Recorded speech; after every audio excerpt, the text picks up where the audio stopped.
सुप्रभात बच्चों। इससे पूर्व मैंने आपको कबीर रचित शब्द का पद 1 पढ़ाया था। आज पद 2 को हम पढ़ेंगे। इसमें ज्ञान की आंधी की चर्चा की गई है। कबीर कहते हैं कि जब ज्ञान की आंधी आती है तो भ्रम रूपी और माया रूपी जो बंधन है वो सभी टूट जाते हैं। संतो भाई आई ज्ञान की आंधी रे। संत माने सज्जन पुरुष, भक्तजन। वो कहते हैं कि देखो ज्ञान की आंधी आई है, भ्रम की टाटी सबे उरानी, माया रहे न बांधी। भ्रम रूपी हम जो घर बनाते हैं तो घर के चारों तरफ टाट लगाते हैं, जो परमानेंट बाउंड्री नहीं होती है उसे टाट कहते हैं। आपने देखा होगा खर पतवार बांस आदि से बनाया जाता है। तो उस भ्रम को कबीर ने वैसा ही माना है कि जब ज्ञान की आंधी आती है तो भ्रम रूपी जो वो टाट है, वो पर्दा जो है वो सब उड़ जाता है, माया उसमें बंधी हुई तब नहीं रह पाती है। हित चित्त की द्वैथुन गिरानी, मोह बलिंडा टूटा। घर जो बनता है तो घर में पिलर डालते हैं। थूनी पिलर को कहते हैं, खंभा।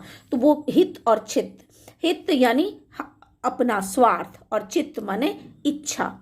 ये दो जो है इच्छा और स्वार्थ रूपी जो 2 पिलर्स हैं वो गिर जाते हैं ज्ञान की आंधी आने पे। और मोह रूपी जो बीम है, घर में बीम होता है, आपने देखा होगा लकड़ी का भी लगाया जाता है। और आजकल ईंट के मकान में बीच में लोहे से बनाया जाता है, तो वो उसको बलिंडा कहते हैं। वो टूट गया। तृष्णा छानी परी घर ऊपर, कुबुद्धि का भांडा फूटा। और ज्ञान की जब आंधी आती है तो तृष्णा रूपी जो छप्पड़ है, वो जो घर के ऊपर, ये शरीर रूपी जो घर है उसके ऊपर तृष्णा रूपी जो छत है वो टूट जाती है और कुबुद्धि रूपी घड़ा फूट जाता है। जोग जुगति करी संतो बांधी, निर्चू चुबे न पानी।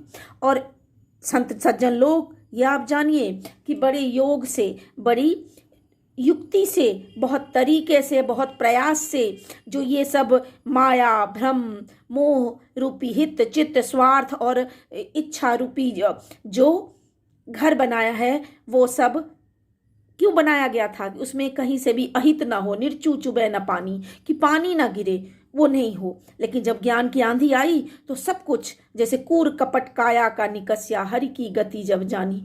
शरीर में जो कूड़ा कपट है, छल कपट, मोह, स्वार्थ, लोभ, लालच, ये सब शरीर से निकल गया। हरि की गति जब जानी, जब ईश्वर की सच्चाई का पता चलता है, आत्मा और परमात्मा का मेल होता है, तो शरीर रूपी जो घर है उसमें जो भी कूड़ कपट है वो ठीक वैसे ही चला उड़ जाता है, जैसे आंधी आने पर सारा कूड़ा कपट यहाँ से वहां हो जाता है। आंधी पीछे जो जल बूठा, प्रेम हरिजन भीना। और आंधी के बाद जब बारिश आती है तो उस बारिश में सब कुछ स्वच्छ स्निग्ध हो जाता है। वैसे ही इस ज्ञान की आंधी के आने के बाद भक्ति रूपी जल की वर्षा जो होती है, उसमें प्रभु के जो भक्त जन हैं, ईश्वर परमात्मा के जो भक्त हैं, वो भींग गए हैं। कहे कबीर भान के प्रगटे, उदित भया तम खीना। कबीर कहते हैं भान यानी भानु, भानु अर्थात सूर्य। सूर्य के प्रकट होने पर जिस प्रकार अंधकार का अंत हो जाता है, उसी प्रकार ज्ञान की जो आंधी आती है तो उसके बाद जो बुद्धि रूपी, जो भक्ति रूपी सूर्य का उदय होता है, उससे मन में जो अंधकार है, जो बुराइयां हैं, जो तृष्णा है, जो भ्रम है, जो माया है, जो मोह है, जो कुबुद्धि है, ये सब जो है उसका अंत हो जाता है और सर्वत्र प्रकाश फैल जाता है। ये मैंने शब्द 2 भी आपको पढ़ा दिया है। इसके उपरांत प्रश्नों के उत्तर मैं भेजूंगी, आप स्वयं भी प्रयास करें। धन्यवाद।